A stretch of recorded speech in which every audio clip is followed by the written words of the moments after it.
Vous écoutez un podcast Top Music. Premier sur la région. C'est moi le patron, avec le réseau Entreprendre. Eh bien, amateur de podcast et particulièrement de podcast C'est moi le patron, produit par Top Music et Réseau Entreprendre Alsace. Bonjour, ce matin, j'ai le grand plaisir d'accueillir un patron, c'est Frédéric Egé, qui dirige son propre cabinet éponyme, le cabinet Egé Conseil. Bonjour Frédéric. Bonjour Alain.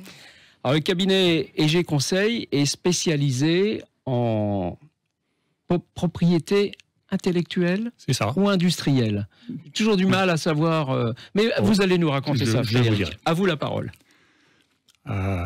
Pour répondre tout de suite, la propriété intellectuelle, c'est les titres de propriété qui ne sont pas matériels.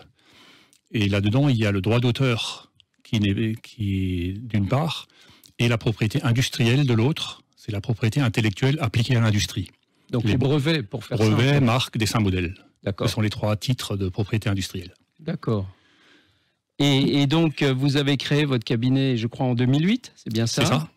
Après une vie, une existence d'ingénieur dans différentes entreprises. C'est ça. D'accord. Vous pouvez nous raconter un peu comment on devient entrepreneur?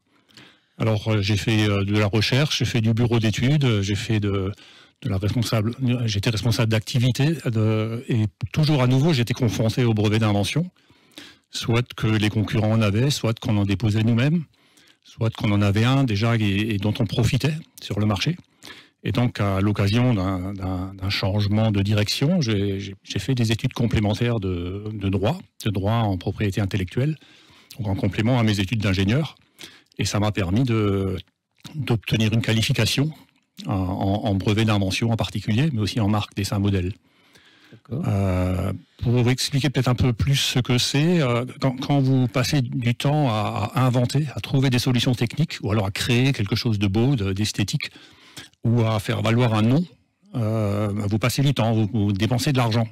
Et vous avez besoin pour retrouver cet argent d'un privilège sur le marché. Le titre de propriété industrielle, c'est ce privilège.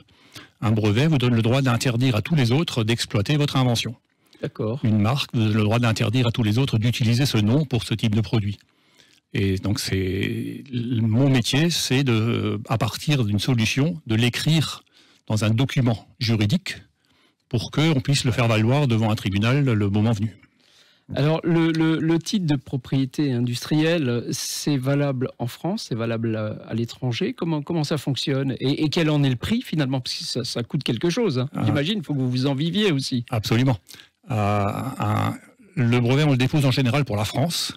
D'accord. Et après, on a un délai d'1 an pour le déposer n'importe où à l'étranger, avec la même date de valeur en quelque sorte que le brevet français. Et c'est pays par pays ou c'est monde? C'est pays par pays, avec quelques pays qui se sont regroupés. Et notamment en Europe, il y a une procédure de délivrance commune à quasiment tous les pays d'Europe, même pas seulement l'Union européenne.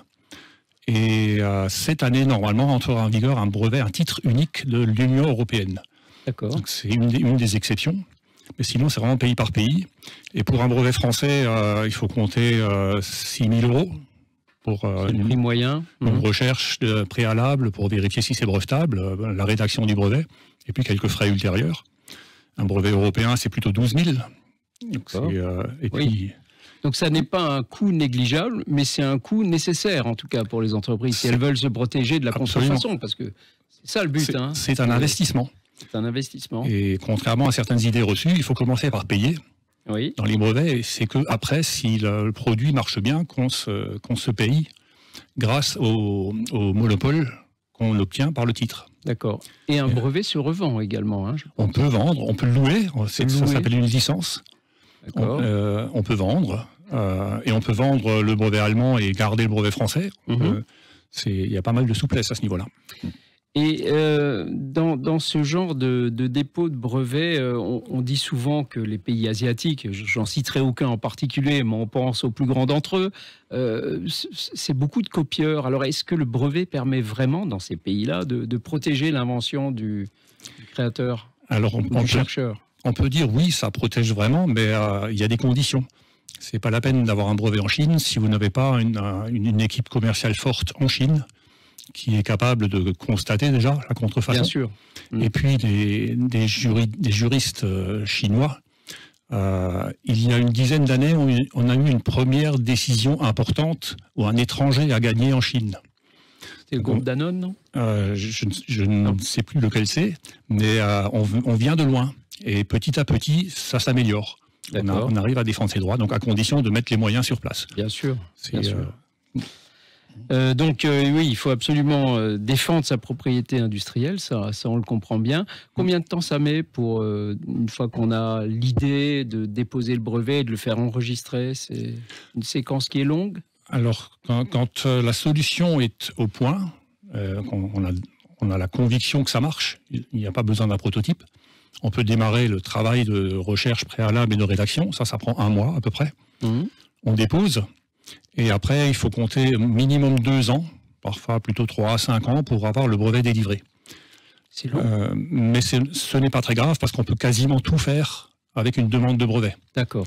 Il y a quelques toutes petites restrictions, mais on peut louer, on peut vendre une demande de brevet, et on peut exploiter, et on peut engager une démarche en contentieux sur la base d'une demande de brevet. D'accord.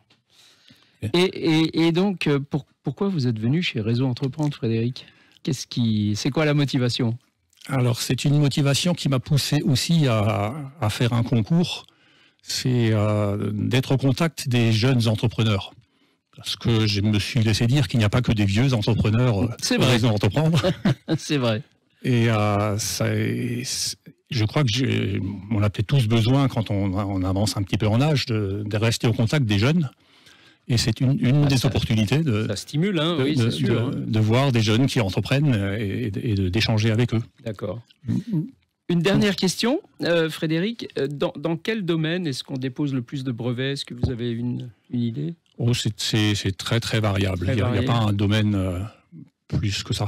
On développe beaucoup d'informatique, de programmes informatiques ces temps-ci, mais là, il y a une difficulté à obtenir des brevets dans ce domaine. Il y a certains lobbies qui ont obtenu que les logiciels purs, qui ne font que traiter des chiffres, ne sont pas brevetables. Sinon, on aurait sans doute ce domaine qui en aurait beaucoup. Mais sinon, c'est assez variable. D'accord. Toutes sortes de domaines. Et vous parliez des marques, ce sera ma toute dernière question. Les marques aussi, il faut les protéger, bien évidemment. Oui. Quand vous donnez un nom à un produit ou à votre société, vous investissez en communication sur ce nom. Et donc, si vous ne le protégez pas, une fois que ça marche, d'autres peuvent profiter de la notoriété de ce nom. Évidemment. Donc c'est ça qu'il faut éviter. Très bien. Eh bien, merci. J'ai encore un autre point. Donc je parlais rapidement du concours tout à l'heure. Oui. Donc, après une dizaine d'années d'avoir démarré mon cabinet, j'ai décidé de lancer un concours pour encourager là aussi de jeunes entrepreneurs. Et donc je donne 2 prix de 3 000 € tous les ans à des start-up ou PME qui ont trouvé une solution dans le domaine de l'environnement. Très bien. Et c'est la 4e année cette année. Et nous venons de lancer notre appel à candidature et candidatons jusqu'au fin avril pour faire acte de candidature chez nous. Eh bien, donc, start-up qui est dans le domaine de l'environnement, vous avez de bonnes idées, vous avez de bons produits. Candidater à ce concours, c'est 3 000 € à la clé pour les vainqueurs. Merci beaucoup Frédéric. Vous vous adressez directement, je pense, au cabinet EG Conseil, c'est tout simple. Hein. Frédéric EG vous recevra avec plaisir. Merci pour toutes ces explications Frédéric. Merci. Et longue vie à EG Conseil.